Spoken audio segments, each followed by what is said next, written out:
Hi every one, welcome to global short and academy. இந்த வீடியோவில் நம்ம Tamil short and lessons chapter 18 வந்து பார்க்க போகிறோம். சாப்டரோட நேம் பாதியாக்கும் முறை. இந்த சாப்டரோட ஃபர்ஸ்ட் பார்ட்டு போன வீடியோவில் பார்த்துருந்தோம். எந்தெந்த மெய்க்குறிகள் எல்லாம் பாதியாக எழுதலாம், அப்படி பாதியாக எழுதுறதால அது எப்படி படிக்கணும் அப்படின்னு சொல்லிட்டு பார்த்துருந்தோம். இந்த வீடியோவில் பார்ட் 2 நம்ம வந்து பார்க்க போகிறோம். எந்தெந்த மெய்க்குறிகளை வந்து பாதியாக எழுதக்கூடாது அப்படின்றத இந்த வீடியோவில் பார்க்கலாம். இப்போது இம்பா, இதை வந்து நம்ம மாவை அழுத்தி எழுதுவோம், கரெக்டுங்களா? இம்பான்னு சொல்லிட்டு படிப்போம். இதை வந்து பாதியாக இப்படி எழுதுறது நம்ம ஆல்ரெடி பார்த்துட்டோம். மா கூட்டல் டாக்கு வந்து இதை யூஸ் பண்ணிப்போம். மடக்கு அப்படின்னு வரப்ப மடக்கு இப்படி நம்ம வந்து யூஸ் பண்ணுவோம். அதனால ஆல்ரெடி மா கூட்டல் டாக் யூஸ் பண்ணுறதால இம்பாவை பாதி ஆக்க மாட்டோம்.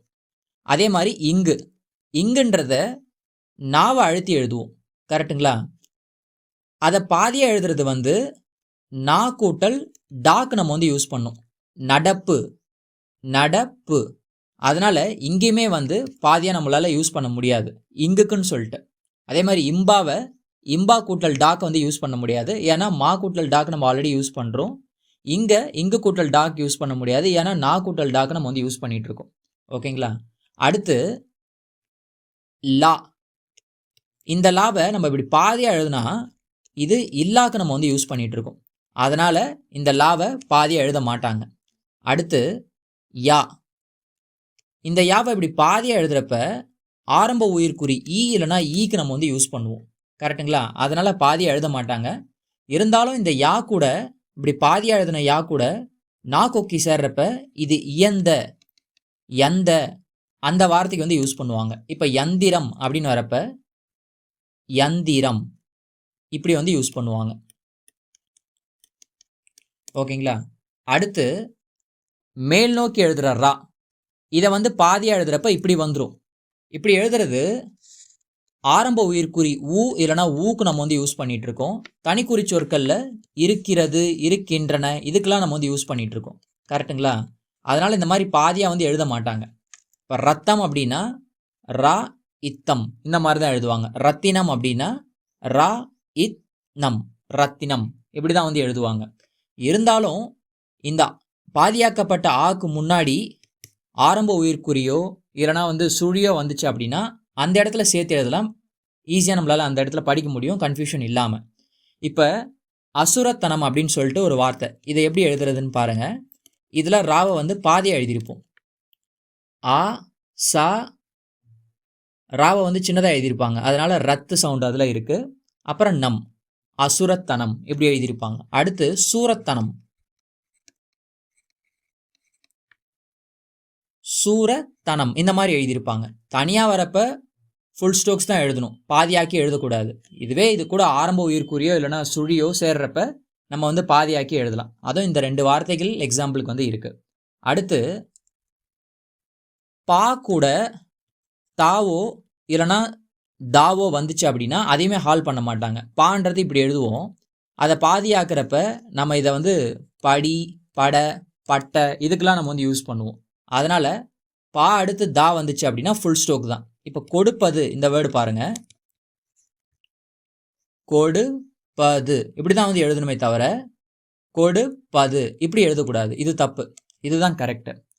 அற்புதம் இந்த வார்த்தை பாருங்க, அற்புதம் இப்படி தான் எழுதணுமே தவிர அற்புதம் இப்படி வந்து எழுதக்கூடாது, இதுதான் கரெக்ட், இது தப்பு. ஓகேங்களா? ஒரு சில இடத்துல நேச்சுரலாகவே வந்து பாதியாக்கி எழுத முடியாது. அந்த மாதிரியான வார்த்தைகளை நம்ம ஃபுல் ஸ்டோக்ஸ் தான் போகணும். இப்போ முந்தி, மூ இன் தி முந்தி, இதில் தாக்கு முன்னாடி இன்னு இருக்குது, அதனால இன்னும் ஹால் பண்ணி எழுதலான்னு சொல்லிட்டு இப்படி எழுதணும் அப்படின்னா அது ஒரு மாதிரி வராது, படிக்க முடியாது நம்மளால் திரும்ப. ஓகேங்களா? இந்த மாதிரி வாட்டமாக இல்லாத இடத்துல ஃபுல் ஸ்டோக்கே போயிடுறது பெட்டர். குதிக்க, இதுமே கு திக்க இப்படி வந்து எழுதியிருப்பாங்க. ஓகேங்களா?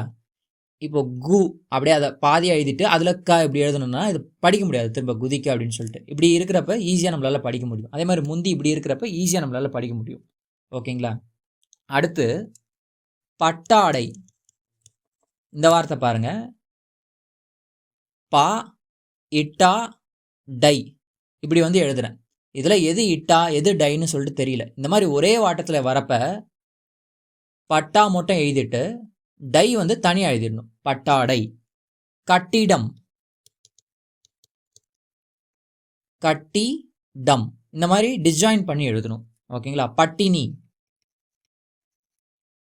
பட்டினி, இப்படி வந்து எழுதிடணும். ஓகேங்களா? இந்த மாதிரி ஒரே வாட்டமாக வந்துச்சு அப்படின்னா சேர்த்து எழுதுறது கிடையாது, தனித்தனியாக டிஸ்ஜாயின் பண்ணி எழுதிடணும். அடுத்து லாஸ்ட் இஷ்டா. இதை வந்து எப்படி குறிக்கிறது அப்படின்னு சொல்லிட்டு இஷ்டா குறி. சா எழுதிட்டு டாவை சின்னதாக எழுதிடணும். எக்ஸாம்பிளுக்கு இப்போ நஷ்டம், இதெல்லாம் இந்த இஷ்டா இருக்குது பாருங்கள். நான் எழுதிட்டு இஷ்டா எழுதிட்டு இம்முக்கு மாசுழி நஷ்டம்.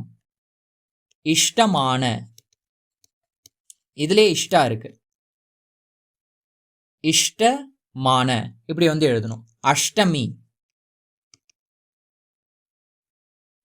அஷ்டமி, அஷ்டமி. அவ்வளோதாங்க, இந்த பார்ட் வந்து முடிஞ்சிருச்சு. ப்ராக்டிஸ் பண்ணுறதுக்கு பயிற்சி 54 கொடுத்துருக்குறாங்க. இதில் இருக்கிற ஒவ்வொரு வார்த்தைகளுமே 3 to 5 லைன்ஸ் வந்து எழுதி பார்க்கணும். அடுத்த வீடியோவில் இந்த சாப்டருக்கான தனிக்குறிச்சொற்கள் நம்ம வந்து பார்க்கலாம். தேங்க்யூ.